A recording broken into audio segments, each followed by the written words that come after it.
Professor Coe. What do we do when NIH research is under attack? Stand up! Fight back! Yes. Next up we have Senator Dick Durbin, who's going to speak to us about representing us and our concerns. 10 years ago, I went to the National Institutes of Health and met with Francis Collins. I went to the National Institutes of Health and met with Dr. Francis Collins.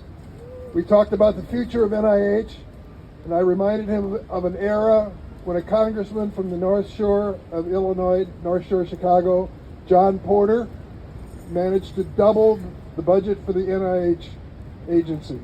Dramatic change followed, cures followed, more and more research followed. I said to Dr. Collins, I don't think I can do that again. I don't think I can double it. What can I do? He said, I can tell you what you can do. Give me 5% real growth every year in medical research.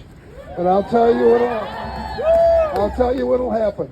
We will light up the scoreboard with cures for diseases and breakthroughs in science, and people will live longer and happier lives. And the second thing you will do, you will inspire our researchers to stay on the job. They understand that their future is solid. Well, I believed him. At the time, the budget for the NIH was $30 billion.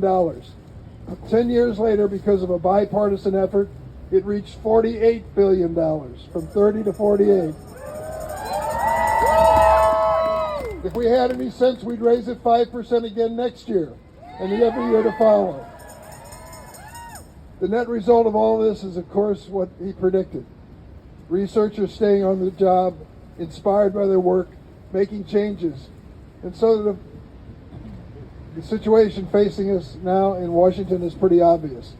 So just a few days ago, I went through a purgatory experience called the State of the Union Address.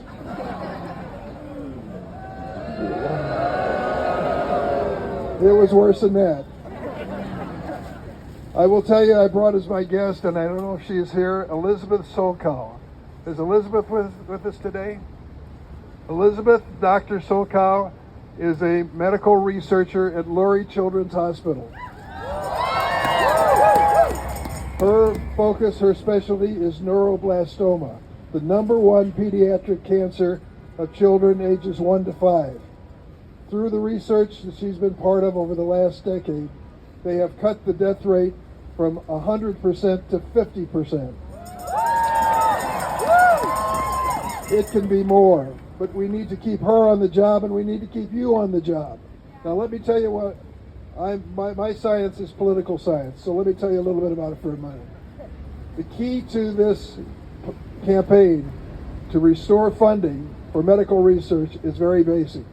It comes down to 6 words that should be included in all of your conversations on the subject. And the 6 words are these. Let me tell you a story. Tell a story about your research and the difference it makes in the lives of ordinary people. Tell your story about parents desperate to hear that one word from a doctor who says there is a cure. There's research at the NIH and a clinical trial. We want your child to be in it. We think it can help. That kind of information gets down to the heart of the issue here, that we need to stand together for medical research. The last point I'll make to this is this point. If you want a great nation, you don't eliminate the Department of Education. If you want a great nation, you don't eliminate research, whether it's medical research, agricultural research, across the board. Research looks into the future and gives us hope. We need to stand together. I'm going back to Washington to fight this battle. I believe that we can have a bipartisan coalition that can help to restore the money for this research. But my first stop is Chicago. My second stop is Peoria later this afternoon at the Ag Research Lab in Peoria. Is it important to do ag research? Well, of course it is. And in the 1940s, you know that it was that same Ag Research Laboratory that developed penicillin to be used to save our troops in World War II. We need to push for these breakthroughs, and we need to do it together on a bipartisan basis. God bless you for being here in this rain and snow. We'll stand in whatever weather it takes to make sure research has a future in America. Thank you.